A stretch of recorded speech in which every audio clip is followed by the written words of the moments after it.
Good afternoon, everyone. I am Kusum Dikshit. Welcome you all on behalf of CIA-GLOCAL Venture LLP. Our agenda for today is COVID-19, a challenge to survive, being fittest and agile is the key. We will discuss infrastructure, management challenges, and risk post-COVID-19. We are CIA-GLOCAL Venture LLP. We believe in real, valuable, and sustainable solutions. We provide global management consulting and financial infra solutions.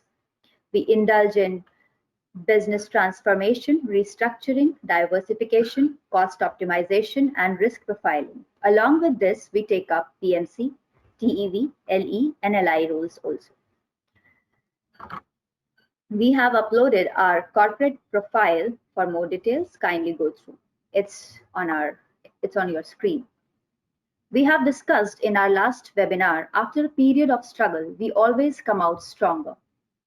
We acknowledged the fact that it's difficult to adopt technology everywhere in infrastructure. Being highly populated country, we have to see employment generation also. Our industry employ a large chunk of manual labor. Even our government is trying its level best to help out every sector. They have come up with various packages to reduce the burden and stress on the industries and people. As government cannot help each and everyone, we have to help ourselves.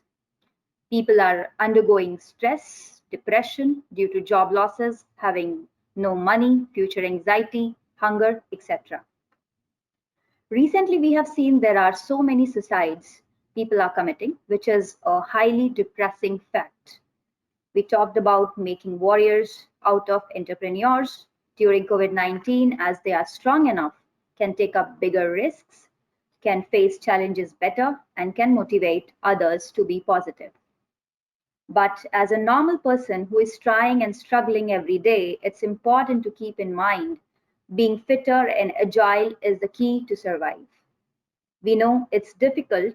That's why we have gathered here to discuss few mantras to survive in the best possible way from the industry experts. On our panel today, who are contributing in their own special way to help people. Let's welcome Mr. Sanjay Dutt, Managing Director and CEO, Tata Realty and Infrastructure Limited and Tata Housing Development Company Limited. Managing Director and CEO at Tata Realty and Infrastructure Limited and Tata Housing Development Company Limited, he has over 27 years of experience in the real estate sector. In the past, he was the founding member of CBRE and served as the CEO of Cushman Wakefield, JLL and Capital Land India. He has a postgraduate degree in marketing and HR from the International Management Institute. He is the co-chairman of FICCI Real Estate Committee. He is also the chairman of Royal Institute of Chartered Surveyors, Southeast Asia. He is the co-chair of Ease of Doing Business, SOCHM. In addition to this, he is the advisory council member of GRE, GBCI, and a member of CoreNet Global. Our next panelist is Mr. Nagaprasad Tamala, Chairman, People Combine Initiatives.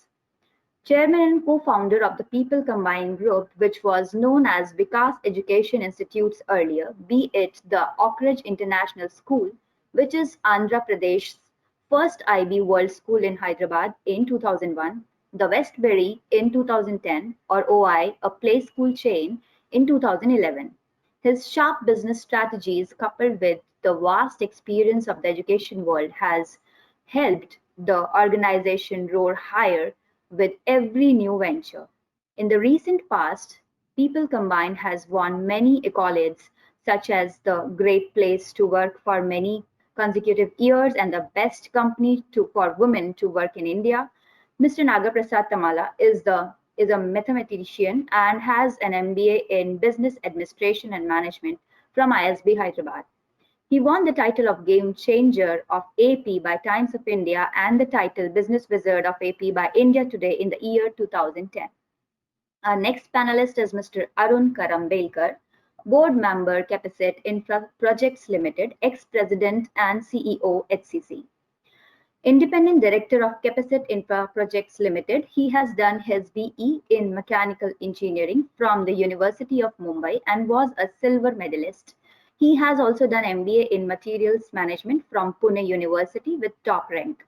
During his tenure at HCC Limited for 26 years, he looked over the business growth through strategic initiatives of various departments and served as a director on board of numerous HCC group companies. He was instrumental in introducing e-procurement at HCC, and under his leadership, HCC was awarded SAP's the Best Innovation Award for creative use of their material management module. He has also mentored at Highbar Technologies, which is involved in SAP implementation in the EPC sector. In addition to this work in the construction sector, he has set up a world-class vineyard and winery. He has also overseen the aviation department and operation. Our next panelist is Ms. Meetu Samar, Founder, Eminence Independence Director, Times Group Companies.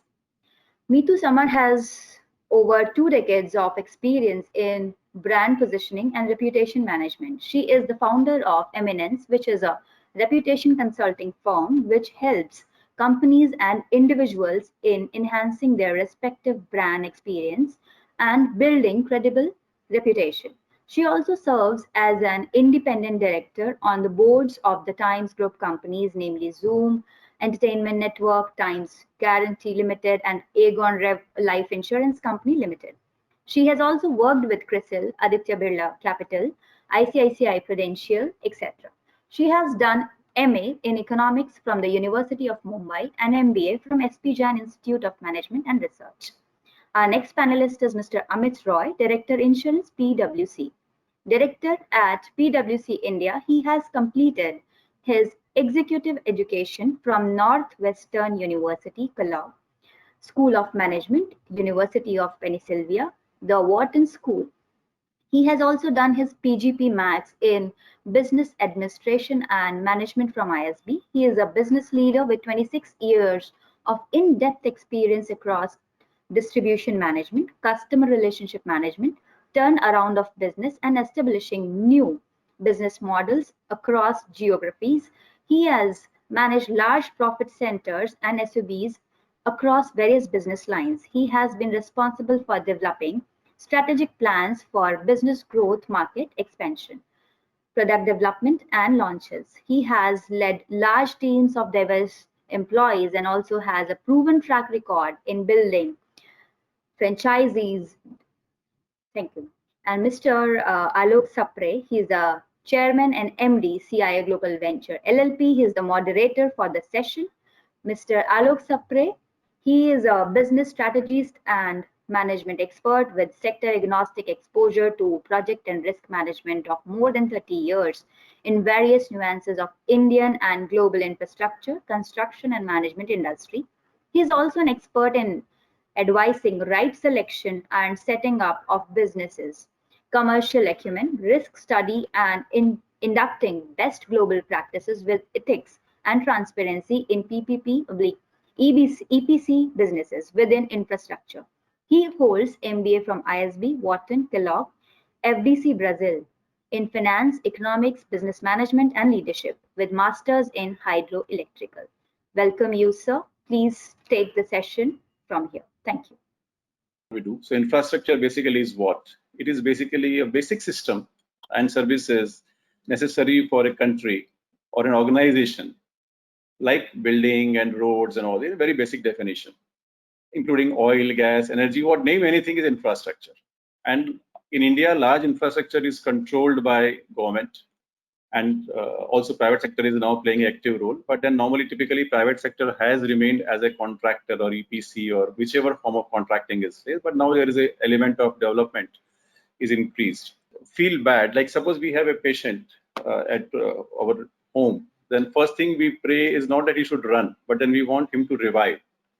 So another thing what I thought is, what could be definition of revival in real terms? Then revival today, I think, is the bigger agenda than maybe, I would say, the growth. One business, maybe any entrepreneur to that extent, where the top line does matter because, your growth is, literally could be seen by your revenue. But I think today, for the first time, COVID has proven again that whatever size of business you are in, what matters is, are you able to really make something out of that business? Are you able to generate reputation and value out of the business? Are you able to put people in a sense that they trust you, and also what you deliver is of qualitative nature? I think COVID probably has brought this thought process back into the system, that maybe whatever we talked earlier in the books is now really need to be implemented. I'm not saying it's not being done, but it is being done typically, and very rough word is scantily. Maybe it needs a popular, use of these things. So our industries have to change this perception, when the public has to be really become more transparent, more open, more visible, and really following things not for record or statutes, but also for real sense, bringing in the public value, the governance, the corporate governance, typically what we call it, and which I'm sure we all are trying to implement in our own organizations. There is a time where we have to see the changes in realistic term. We should attempt something which we have never tried earlier. Nobody knows, we don't talk much about the impact of COVID, but nobody knows about the future beyond COVID. The budget has been very pro-infra before COVID, but when we say pro-infra, it is a lot of projects declaration. I think the industry has to put the habit of finishing the projects also, which is another area where cash flows will be, we will discuss during the discussion more further, but then cash flows will become more handy once projects are getting executed. A lot of our problems are because stuck projects. This is a broad breakup of data on infrastructure. How many projects are there at the end of December 19 already there? So if you just make a rough total, around 9,000 odd, 10,000 odd projects are there ongoing on various sectors, which is a huge development aspect from India. And there are more in the pipeline from like railways and National Highway Authority of India. Some airport developments probably will be shelved off now, but they will still happen. And public sector, in fact, is putting in a lot of investments by themselves. And it has also, last 2008 onwards, private sector has brought in a lot of money. And in fact, the stress in the industry has come partly because of the BOT highways, power plant has become a PPP board, and even some metro projects where, our some of the investors and owners were okay, maybe geared up, like Tata is one of them, but not all of them. And then what has happened, the subcontractors who used to be 5-10 years back in 2008 have become developers. So they always thought that this is going to be a new business model, but they never realized the amount of risk they are taking. That's why probably we have largest number of NPAs. I'm not reading these figures. I'm just showing you the gravitas of industry and size of industry. 1,000 crore, but there are numerous projects. What we see in our cities like Bombay or Delhi or Hyderabad, corporation-run projects are less than 100 crores, which they never account normally in these data. But they are the one who create pain for us. Like when you cross the road, the cable trench is dug out there, or there are some other areas works are happening. A lot of money has come in India earlier also, and a lot of money was expected further. But things are very buoyant as far as the data is concerned. But then, as far our understanding of industry says, maybe industry may not be able to draw that much of investment now. Reason being, the valuations will drastically change, and now investors, already it is happening in few cases, they are going for more realistic valuation requirement. Modernization in industry has reached offices of Indian companies, have reached project offices in Indian company, but in work styles, there are certain plants which has come in last 20 years for major manufacturing, like when we do hot mix, when we do concrete, yes, it is there. But in terms of intent to put in modernization to use is still not there. We do see somewhere the drones being used, we see AI being used, but they are only in the area where the thing could be done, but it is not yet generalized. There are marginal or substantial, rather not marginal, substantial gap in various practices which are required to be done in Indian industry for safety, health, and I would add also environment, which is a big lagging area. So leadership is one of the area which, probably one of the agenda today when we talk about management challenges. I believe that industry is the one where the bandwidth of management needs to be discussed and, delegated more. We have a lot of engineers coming out. We have a lot of AutoCAD, typical designers also are coming out. But if you see employability and productivity, there is a big gap between the people whom we recruit in industry and whom we see the productivity out of them, because our education practices probably are not very tuned to the industry requirement. They are more on academic interest. Also, one of the major areas of intercommunication between various agencies of government, like NHAI declares a road project, but the land is not available. So 3 years after investment, the project has nothing to show, and public thinks that there is nothing is happening. So same as urban, like we have seen in Bombay, also a lot of projects have started, but then they're only dug out, we can see, but there is no progress. So we have taken various references. I think there is a role which industry has to play. That government will definitely come out and help, maybe, but it will be generalized help. It will not be a specialized help to an industry or a company. It will be generalized help. What we probably can do is help ourselves more, because businesses have always survived, I believe so, in all adversities. Yes, few of them perished, few of new have coming up, have always come up. But at the same time, I think entrepreneur, basically the moment we say that entrepreneur is the one who can, make a risk. So reputation or the brand, what I think Neetu will also talk briefly about this subject later and more about her other ideas. But then, are we not investing money? Are we not a business community? Then why don't we think that whatever we are committing is a national brand first? It's a public service requirement first. Our image, when there is a pothole on the road, it is also blemish on an engineer or a construction company or engineering company. When the bridge falls down somewhere, it has happened recently, sees Bandra-Worli the ceiling as a landmark in India, but the moment they go to other side, the connectivity to the Worli and those sides, are then you are in a big jam. So you reach the new bridge very fast, but when you cross the bridge, there the contractor limit ends and the problem starts. That means the last mile connectivity is a missing link. We have in Gurgaon, we have seen rapid metro coming in, but the connectivity of last mile means people evacuation through autos or taxis have taken long time. Same is with all railway stations and metro stations, typically, that you don't get last mile connectivity that easily. And I think this last mile connectivity is the area of our so-called famous jugaad, which deprives us of a lot of challenges and innovations, which maybe sometimes jugaad is good, sometimes, most of the time, it is not always good. So somewhere this is the area where probably we should go and think more about creating it. We all know education is something very, very important for success in career. I'm not saying that all the people who have received good education are successful in career. And at the same time, I'm also not saying that all those who haven't received good education are failure in their career. But there is a strong correlation with good education and general success in career.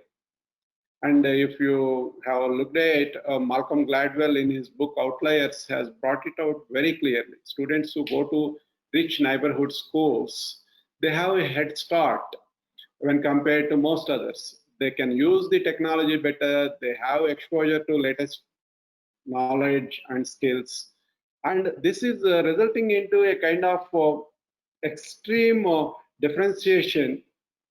They are taking the large percentage of economic wealth to their gain, and this is creating kind of economic differentiation, social differentiation, even to an extent cultural differentiation. However, if you look at, be it George Floyd's death and subsequent riots in US, or these migrant labor barefoot walk in India, so it clearly reflects the kind of divide that the society is having. And the fundamental question we all should ask ourselves: can any society survive, last long with this kind of divide? And if you look at the root cause of it, it is fundamentally the quality of education one has received. And if we look at the present education system itself, it is failing more people than actually taking them to required levels. If you look at just India numbers, to provide that kind of education, India needs 2.26 trillion US dollars by 2030. Who is going to give that kind of money? Where from the money comes? If I also work with the government of India on trying to convince them this is very, very important. You guys need to bring out the framework that enables right investment into education infrastructure, because education infrastructure is very, very expensive and it is very underutilized infrastructure. So this is the time all the industry leaders and important players in the industry need to come together and work with the people, the kind of skills they need, what kind of interventions are needed from now itself, so that it's not going to be a big suffering. These are the kind of contrasts. If I need you, I'm ready to spend any amount, and when you are in crisis, or when I don't need you, I don't even spend a penny on you. This kind of approach has to change at a fundamental level. Otherwise, we are not seen in a good light. The education kind of important change I am thinking and hoping that going forward there is going to be blended learning, a fundamental change. Children learn online, as well as there is also a possibility there can be experience centers in the neighborhood. They don't need to travel hours of to the school, and as a result, children will have best of the experience as well as the online rich content-based learning possibility. It has brought us to everyone of our understanding that you can be productive sitting home. Now almost all of us are sitting home and having this webinar. So for this kind of realization to come, it took decades. Treatment is always challenging, because from employee's perspective, because employee always is a second commodity for us, not the priority. And women particularly are also one of the neglected area. But Oak Ridge schools, as well as your people combined, have been awarded repeatedly for best place to work amongst safest place to work for women. And how we do, one is okay, the award part, very commendable, but then how you really manage to do that? I think because one area where I think industries and infrastructure suffer is people management. For us, people management goes by, typically the stick or sometimes the carrot, but then there is no bridging, constantly for, bringing the employee up, train him, encourage him. Yeah, sometimes they need a pat on the back, as well as sometimes the tough feast also, but not that always they should be put on a tighter leash. So how you manage? I think the one of the area where you can throw some light about your management of your group, the people skill. Here, important thing is these ranks and recognitions are just an outcome. We never worked for these ranks or recognition. So we only participated just at the latter end out of it. Culturally, we were very clear. I always tell my team three principles: people, principles, and product. So in our thinking, people comes first. That's fundamental DNA. So as the moment when you take care of your people with so much of empathy, what happens? People put their best. Not that everybody is going to be a star performer, but it is his best or her best. Another area where I would like to ask you is, the investments, like any other industry, has always been a challenge for Indian companies. Maybe last few years were a bit rosy, but then maybe different segments. Do you feel that this particular pandemic situation is going to change again for investment scenario, going to be for foreign investors? When I say investors, because the ratings are changing fast. Moody's are saying something. PwC is there with us. He will say something about industries. So it is changing quite regularly. So do you feel that investors' confidence will change again? It was anyway means not always consistent with Indian companies. If the business fundamentals are strong during COVID, after 15th March, Reliance has brought in 1.15 lakh crores as investment, as FDI. It is a clear FDI into the country during last 2 to 3 months. What does it indicate? Forget about Moody's ranking or XYZ ranking. People don't care as long as the business fundamentals are strong. So I am seeing a huge opportunity because India is the 1.3 130 crore population market. So, and world over there is a lot of money. So much of money, they are actually negative interests are there out. People, even if your rupee dollar hedging happens and they get no return, only at the investment level also they will be damn happy because their money otherwise earning negative interest. Okay. Government schools and the education that is being provided, or even most of the private budget schools also, it is very, very basic. So with that kind of approach, if we expect skills at a later stage in life, it is something like a mirage. It's not easy. The issues what people had before this particular COVID thing triggered was execution challenges, which rose out of various cash flow issues and debt burdens or whatever it is, whatever are the problems. So I am calling it as an underlying condition. Government is trying to do, in case of COVID also, every government in every country, they are trying to do their best. They made some projections, tried to make certain quarantine facilities. We never expected government to respond to this particular situation so well.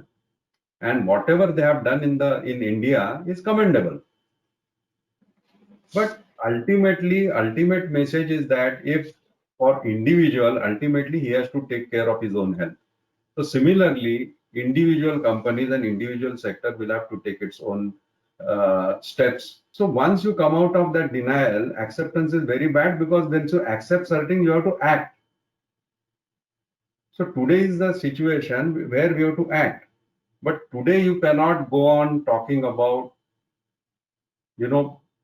today maybe somebody will have to fight the fire, some immediate solutions, and that will depend upon the company in which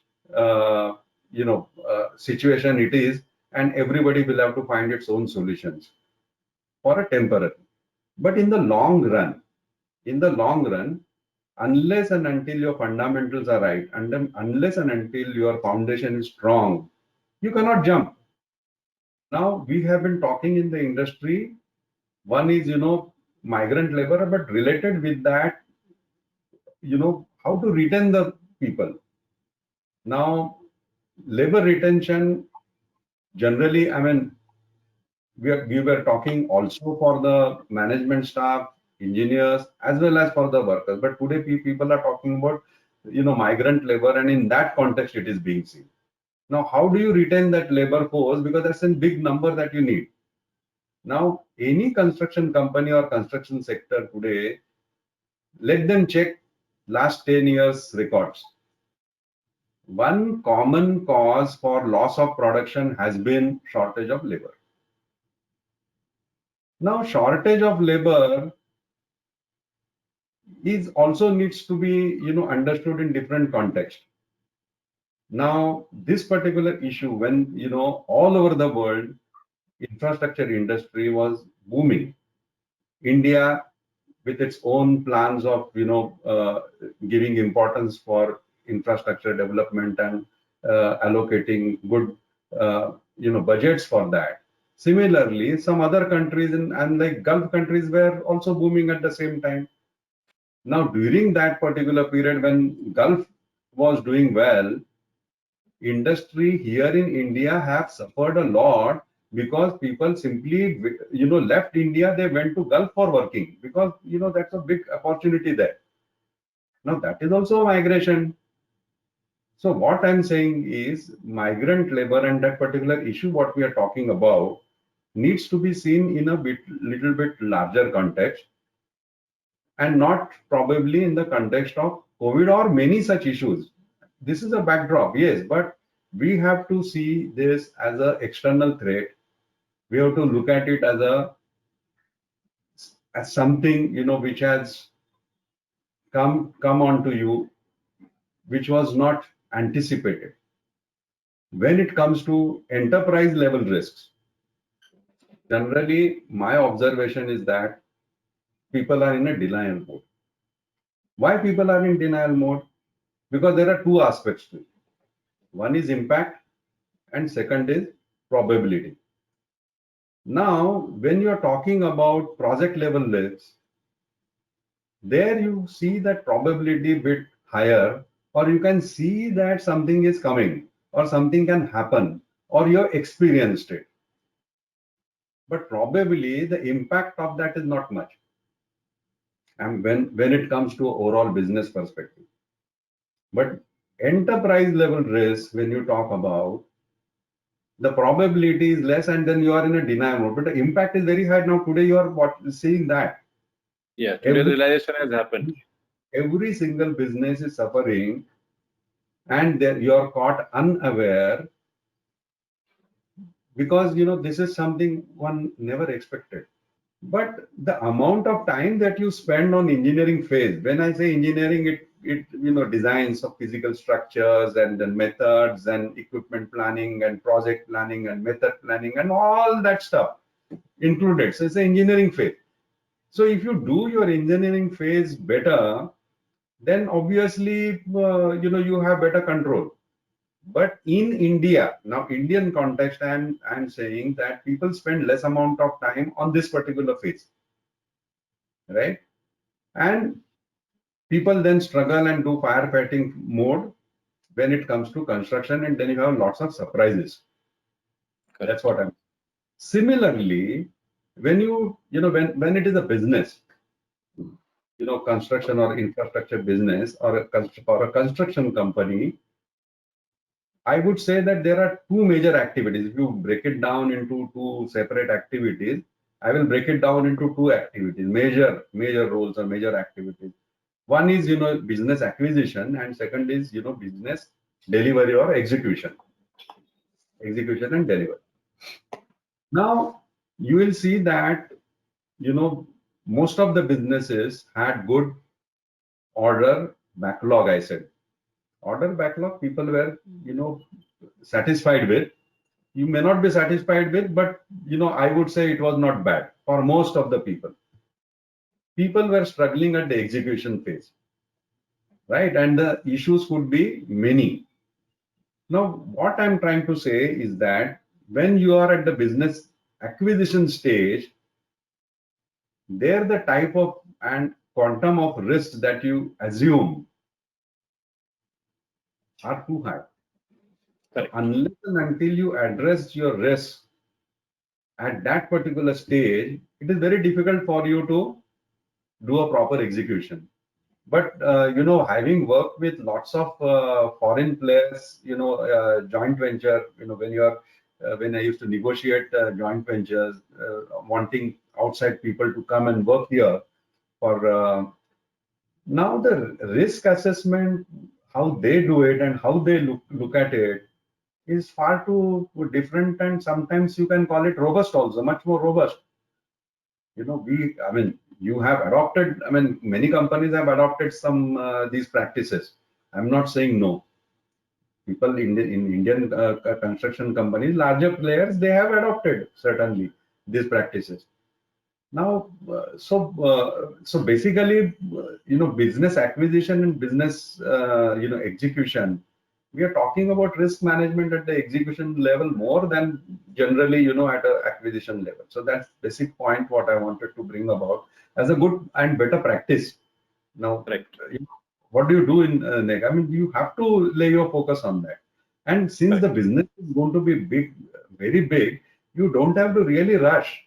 And you don't have over aggressive. Now, when you're saying cash flow is the king, cash is the king, everybody says cash is the king, but it starts there, no? It starts right from the acquisition stage. Now, for you to sustain and grow further, what you require is your robust systems, and that is only it's going to help. and more delegation, people who can manage your business better. And that's the future. I mean, and there are companies who are managing these businesses not just in India but abroad as well. So we have all kinds of companies in the country, but this is for those who are in growth mode and then cross certain threshold. And but now if you look at the history of the in India, how the infrastructure industry has developed is that typically the owner is the government. What construction industry and the infrastructure industry we are talking about, 90% cases, these big companies, we are not the owners of the project. Okay. True. So the owner is the one who has to project himself, and say, come forward and, either take the credit or take the blame. One. Number two, what happens is that when you construct a dam and when you're gone, your nameplate is not there. Government property.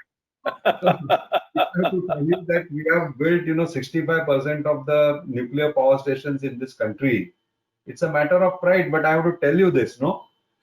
Correct. Or if I have to tell you that more than 30-40% of the hydel power has been constructed by, XYZ company, or HCC, or more than 70-80% of hydropower in Bhutan, HCC is responsible for. But we are and into a these are the kind of different conversations that No, need that to is happen. so what I'm trying to say is that only after this development project started coming in the country, or the construction cash contracts moved on to EPC, and contractors started assuming larger responsibility right from designing or engineering to the execution, then there was a realization, and like you said, that you also feel a part of the infrastructure industry because you're the user. So there has been a big debate in different companies, especially in our company in HCC, and we used to say that who is your actual user, True. or who is the client? The Is stakeholder, in fact. the client whom you are serving, is he your client? No, he is not your client. It's ultimately the user, and that's changed the perspective of the people, their behavior, how they deliver, and how it matters to the end user. I think the portfolio is of different projects together. So how do we assess this risk and how do we manage? Yeah. In fact, actually, the better practice for a construction company or an infra company which is managing different projects, there are multiple projects. Okay, so you do the risk assessment at a project level right from its acquisition to delivery stage. That is one. And like Amit said, you do it on an ongoing basis, and there is a review and quarterly review and so on, and then you roll it up to the business enterprise level as well. But when you are reviewing this at a little higher level, as a strategy, you also need to understand how you develop your portfolio. And now this portfolio word, when it comes, people are familiar when financial matters are being discussed and somebody tells you where to put your money on which fund and all that. But for a projects also, or bouquet of projects, when you look at it as a a portfolio, you need to develop different criteria for yourself. One could be like sector, in which sector you want to play, how much of percentage you would put in one particular sector. For example, roads or hydro or any other different kinds of sectors. You can say building sector, how much will you take, how much geography wise you will go. So that is another way of doing it. How much business will you client wise, how much business you give to the take from central government, how much business will you take from state government, how much business will you take from public versus private. So there are various ways of doing it, and the business which you are, and the way you are doing it, I think you need to develop these kind of questions for yourself, and then you qualify your portfolio against that. And then you need to also, assign certain percentiles depending upon your experience, go on reviewing it and then change it. Because you have taken risk because the market was booming in, Gulf, and you have gone there. But how much of percentage business you should come from, that particular sector, geography, that you need to, review yourself and decide. That all of us are actually in our own right veterans in the infrastructure industry because we've been the users of the space. So being a reputation and reputation risk consultant, I just thought that, let me not color my opinion through the observations that I personally have, but let me do a quick research. Since I had a conversation with Alok, I undertook a quick research with people at CXO level across industries. So whether it is ports and logistics, aviation, mutual fund, banks, even journalists, people of my fraternity, consultants. So, variety of people, in fact, politicians, and just try getting, a diverse opinion about what people think of this industry and what's the kind of perception that this industry enjoys and what kind of reputation, hence, that it has. One thing that clearly came out that everybody believes that this industry is highly critical for the growth of the economy, and not only Indian economy but world over. We all have perceptions, and unfortunately episodes like ILNFS, etc., have deepened our negative perception. Important for the industry players and critical industry players like HCC, L&T, Reliance, Adani, all these groups to come together and also, do something for the industry and come across with a positive perception because it influences our daily lives. And if we are told that, this is how this industry is actually making our lives better, some things that we are taking for granted will not be done so. And I think somewhere the industry will also be able to generate that positive perception. Post-COVID, if I have to put in my $100 into any sector, I'll put it in infrastructure. And why I'm saying that is, typically, if you see how all the nations have reacted, on the economical side, on the larger economical issue, they have either gone on the supply side or they have gone on the demand side, right? On demand side means you give money to people. So typically, if you talk about US, they had given a lot of money to people so that the consumption start and people start purchasing, and unemployment allowance was given to the extent of, I believe, $600, something like that, huge money. Now India cannot afford to do that, so they have gone on the other side, and which is the demand side. And I still recall the day our finance minister actually announced the stimulus package. There were both positives and negatives. But one gentleman who really struck a chord with me is our own Mumbaikar, and Mitu, you stay in Powai. Is Mr. Hiranandani, and he was talking about something very basic, that in a country like India, no matter what you want to do, you have to start with infrastructure, unless and until you have great roads. Now suddenly, insurance companies have, and insurance people, agents have become like sanitizers now. Okay, you will start loving them and you will welcome them actually, for understanding insurance. So I think on a serious note, I think the awareness level has increased like anything for the insurance companies. So that will get a lot of new set of customers. But insurance companies have to change a lot, and the paradigm shift has to happen. Because insurance companies are like I said, sales driven, number driven. Customer comes last. Like this, thanks to COVID, health awareness and the understanding of risk will go up by many notches. And insurance company product process, the way you service your customer has to change. So it was a very nice and positive session. Thank you all the panelists, and I would like to request all of you to please come up with at least one suggestion to support our agenda, which is like, as we are talking about all the challenges, and this COVID-19 is a challenge to survive. Being fittest and agile is the key.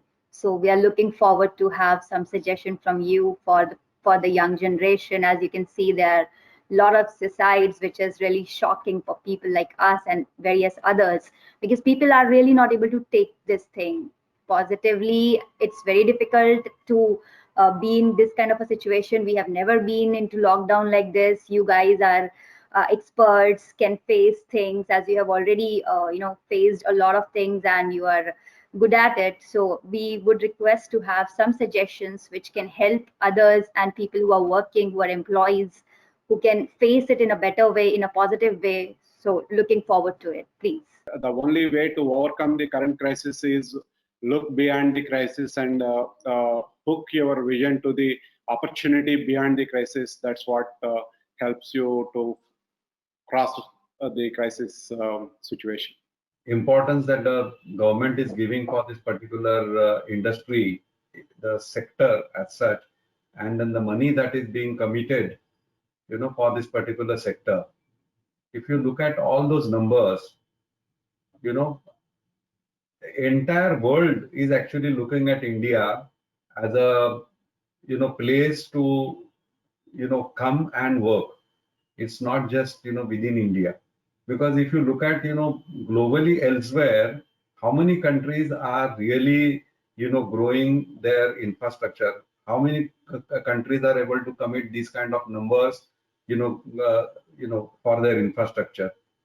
Probably only India is the place where, it is going at the pace in which, we are really watching it today. This is a great place to be in. And like Amit said, if he has to put $100, he would put on infrastructure sector. That is very true. It's very true. And the COVID situation is a short-term situation, and you have to look and take a view with longer term. And in the long term, India's story, growth story is there. It's not going to vanish, and you just cannot, stop it. Whatever happens, you will have to commit. This government, that government, whatever, whichever things happen, you will have to keep spending money on infrastructure today in the country for next at least 10 years. So this is lots of opportunities. There are lots of gaps in terms of resources, skill set, people, equipment, materials, whatever it is. Because Alok would know, when there are a huge number of projects, in a particular locality, you don't get anything, neither people nor equipment nor material. So whatever area you are associated in with this particular industry, in any kind of supply chain, whether it is people, whether it is material, whether it is equipment, whether it is contracting side, or whatever it is, there is a huge opportunity, huge opportunity. So whether you are consultant or whether you are an executioner, I mean, it doesn't matter which sector are you. So it's a huge opportunity. So it's a very nice place to be in, and the time also is right, I would say. As they say, adversity also brings in a lot of opportunity. And experiencing this pandemic-like situation currently, I believe I have really seen this statement come true. Learn to collaborate, be open for innovations, and very important, communicate. If the story goes like this, I think, trust me, that in India you would see 5 times of the money coming to supply chain, and obviously that has to come to infrastructure in some way or other. Then you would have seen in last 10 years. Next 2 years could be quite a very different story for the sector. I think message to both entrepreneur that when you talk about agility is basically not only movement but also getting prepared for better movement with lot of developments. So I think that is the key for you. So learn from good practices, try and adopt, cut your cost. Employee is not the only cost, but a number of things which you can cut down.